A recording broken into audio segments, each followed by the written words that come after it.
حابة اتكلم معاكي.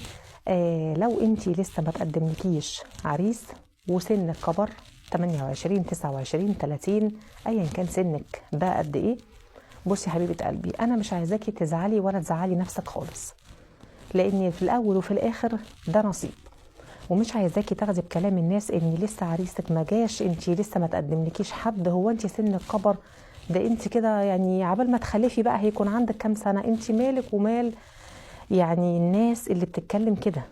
انت مالك ومالهم؟ اول حاجه ما تاخديش على نفسيتك، عشان نفسيتك لو تعبت والله لو اتقدم لك 100 واحد هتبقي انت مشتته، هتبقي مش عارفه تاخدي قرار بسبب كلام الناس اللي ضايقك. انا عايزاكي تبقي باصه لنفسك كده في المرايه وواثقه ان ربنا هيبعت لك نصيبك وهيبعت لك احسن حد في الدنيا.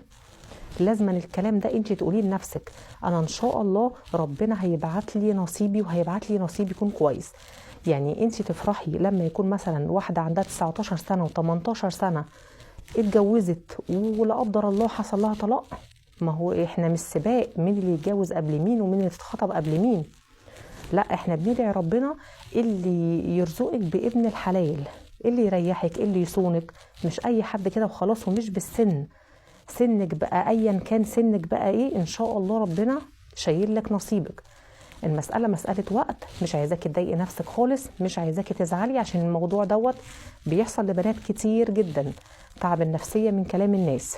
فأنا عايزاكي توكلي على الله وتقعدي في بيتك كده وتتأكدي ان ربنا شايل لك نصيبك وشايل لك الخير بإذن الله.